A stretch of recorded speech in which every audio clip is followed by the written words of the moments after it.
Hello guys, welcome back to our my YouTube channel MPRJ blogs. सभी को राधे राधे। आप भी मेरे साथ कमेंट बॉक्स में लिखिए राधे राधे।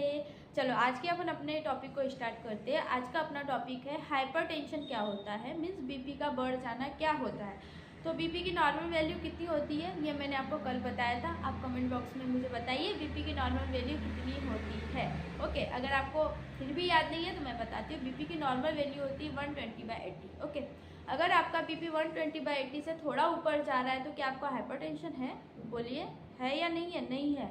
हर किसी हाइपरटेंशन किसको बोला जाता है? जब बहुत ज़्यादा आपका बीपी हाई हो जाए, मतलब 140/100 से ऊपर जाए, तब इसको बोलते हैं हाइपरटेंशन। अगर 140/100 से नीचे है ये चलेगा, आप नॉर्मल दिनचर्या में आपको इसके कुछ सिम्टम्स इतने दिखाई नहीं देंगे, आप नॉर्मल अपनी ज़िंदगी आराम से जी सकते हो, कुछ सिम्टम्स नहीं दिखाई देंगे, आपके ज़िंदगी में कुछ रुकावटें नहीं आएगी। लेकिन अगर आपको 140/100 से आपका बीपी हमेशा ऊपर रहता है तो आपको हाइपरटेंशन की प्रॉब्लम है। सबसे पहले अगर आपको पता है कि मुझे हाइपर बीपी है, मतलब मुझे हाई बीपी है, तो आपको सबसे पहले तो पैनिक नहीं होना है, टेंशन बिल्कुल नहीं लेना है। अगर घर पे कभी इंस्टेंट आपके साथ ऐसा हो गया कि मेरा बीपी बढ़ रहा है, आप समझ गए, तो सबसे पहले आपको क्या करना है? सबसे पहले तो आपको शांत रहना है, डरना बिल्कुल भी नहीं है। अगर आप जितना ज़्यादा पैनिक होंगे बीपी और उतना ज़्यादा हाई होते जाएगा। इसलिए आपको जो भी माइंड में आप सोच रहे हो, जो भी कर रहे हो, आप बिल्कुल एकदम रिलैक्स हो जाइए और बैठ जाइए और एक बुक ब्रीथिंग का पैटर्न है वो करिए। मतलब सांस को लीजिए, छोड़िए, लीजिए, छोड़िए। ये जब तक हो सकता है तब तक आप सबसे पहले तो घर पे ये कीजिए। ओके, उसके बाद मैं आपको बताती हूँ कि इसके आपको सिम्टम्स क्या क्या दिखाई देंगे। सिम्टम दोनों के सेम ही है। बाकी जब भी हाई ब्लड प्रेशर होता है तो क्या होता है, जैसे मैं आपको बता रही हूँ कि हाई ब्लड प्रेशर का सबसे ज़्यादा इफेक्ट आपके हार्ट पे पड़ता है। ओके, आपके हार्ट पे पड़ता है। तो हार्ट पे पड़ता है इसका मतलब क्या समझ रहे हो आप, कि अगर आपको हाई ब्लड प्रेशर है तो इसके सिम्टम्स आपको ऐसे दिखाई देंगे कि आपको ब्रीथिंग डिफ़िकल्टी में बहुत ज़्यादा दिक्कत हो सकती है, आपके चेस्ट में पेन हो सकता है, आपको चलने में दिक्कत हो सकती है। ओके, और आपको एक प्रॉब्लम होता है वेरिकोस वेन का, वो भी होता है, वो भी हो सकता है। तो अगर ये आपको सिम्टम्स दिखाई देंगे। ओके, और आपके आँखों के आगे कलर वाइज अलग अलग कलर आप देख रहे हो, ब्लू कलर आपको दिख रहा है, थोड़ा रंग बिरंगी कलर ऐसा भी हो सकता है। ओके, तो फिर आपको इसके क्या उपाय करना है? देखो, आजकल तो चल रहा है सबसे ज़्यादा कि जिसको हाई बीपी है वो हमेशा टेबलेट के ऊपर डिपेंड हो गया है। बिकॉज ये एक तरीका है, आपके बीपी को ज़बरदस्ती कंप्रेस किया जा रहा है, मतलब उसको दबाया जा रहा है किसी भी रूप से। देखो, हाई बीपी का रिलेशन डायरेक्ट हार्ट से इसलिए भी है कि बीपी का बढ़ जाना मतलब आपके हार्ट पे प्रेशर पड़ना। हार्ट पे प्रेशर पड़ना मतलब आपके हार्ट को प्रॉपर ब्लड सप्लाई नहीं मिल पा रही है। ब्लड सप्लाई नहीं मिल पाना मतलब आपका खून गाढ़ा हो रहा है। गाढ़ा हो रहा है इसका मतलब तभी तो वहाँ तक प्रॉपर पहुँच नहीं पा रहा है। अगर आपका खून हार्ट तक प्रॉपर नहीं पहुँच पा रहा है तब आपका हार्ट अनियमित रूप से धड़कने लगेगा। इसका मतलब ये है कि आपको क्या होगा, मैंने जैसे बताया था, ब्रीथिंग में डिफ़िकल्टी होगी, चेस्ट में पेन होगा। जैसे मैं आपको एक एग्जाम्पल के थ्रू समझाती हूँ। अपने घर में नल आता है, पानी में पाइप में पानी आता है, सॉरी।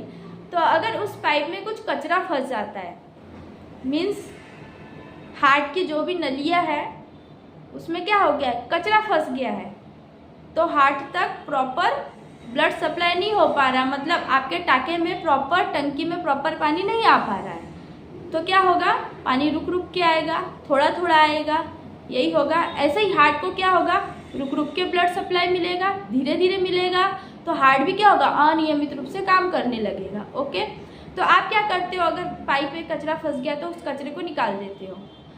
उसी तरह यहाँ पे क्या होता है कि अब कि जब भी आपका ब्लड गाढ़ा होने लगता है तो डॉक्टर आपको खून पतला करने की टेबलेट्स देते हैं, आप उस पर डिपेंड हो जाते हो। मतलब खून पतला होगा, फिर प्रॉपर चलने लगेगा और हार्ट तक पहुँचने लगेगा, मतलब आपने वो कचरे को बाहर निकाल दिया है।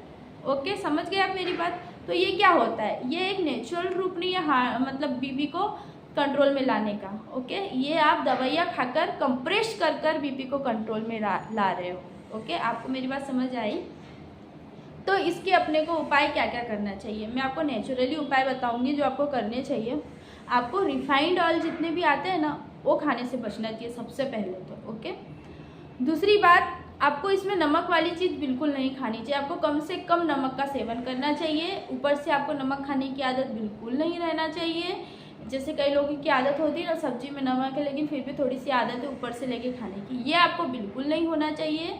ओके, उसके बाद में अगर आप बिना रिफाइंड ऑयल मतलब रिफाइंड फ्री ऑयल खाते हो, ये आपके लिए सबसे बेस्ट तरीका है। ओके, जब भी आप खाना खाते हो तो सलाद कैसे खाते हो?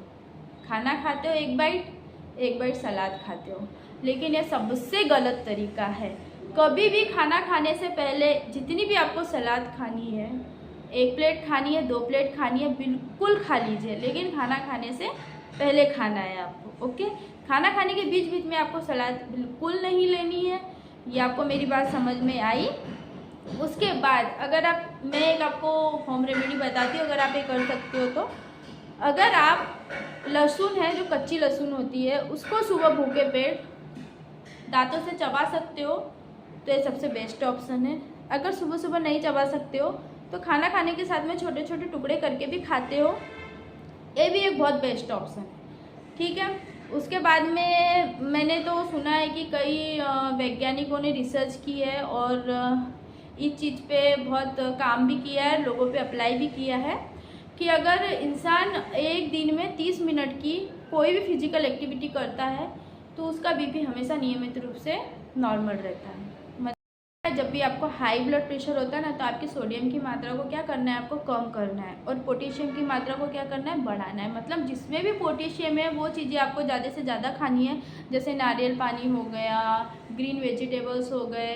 अब मैं पोटेशियम और सोडियम के ऊपर कभी और वीडियो बनाऊँगी पूरी प्रॉपर, लेकिन अभी मैं आपको जस्ट बता रही हूँ कि आपको क्या करना है, जिसमें भी पोटेशियम ज़्यादा हो वो आपको ज़्यादा से ज़्यादा लेना है। ओके, क्या आपको ये मेरी बात समझ में आई? अगर आई हो तो please like, share, comment and subscribe to my YouTube channel. Bye bye, Radhe Radhe.